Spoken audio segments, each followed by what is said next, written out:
Hello there. I've had a few people ask me, why does it take so long to count the special votes? And the reason is, well, because it's so simple and so complicated.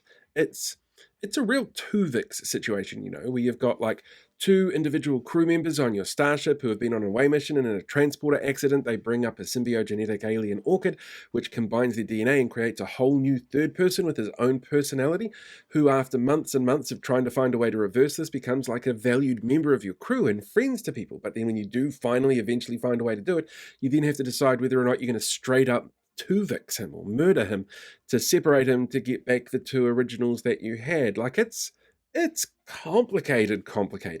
You see, we like to think of the process as being really simple from the outside. You go in, you tick your name off your list, and you vote. And if you're overseas or you're doing a special vote, that's a little bit more complicated because you have to sign a declaration and then it goes into a box. But every single special vote has to be sent back to the electorate that it's supposed to be counted in. And that doesn't matter whether or not it's in the next electorate over or if it's from the High Commission in London. That still has to get back to where it came from originally.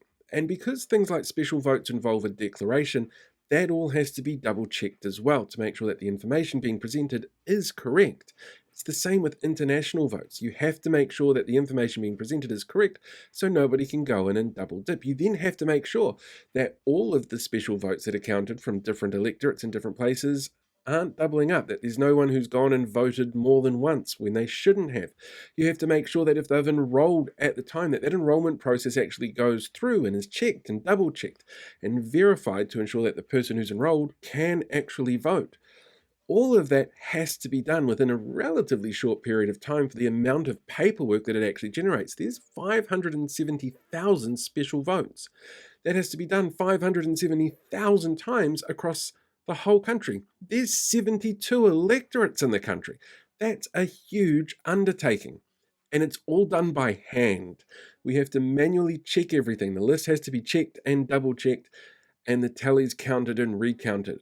It's all to make sure that by November 3rd, the information that is put out there by the Electoral Commission is as accurate as possible. And yeah, there have been some issues that have cropped up with the Electoral Commission this year, and they need to be investigated and looked into, and that's supposed to happen in this period as well.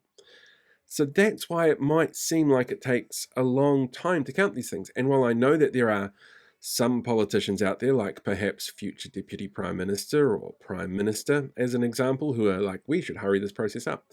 The reason it takes so long is because behind the scenes, it's so incredibly complicated, so that on election day, it's so incredibly simple for people to get out there and vote.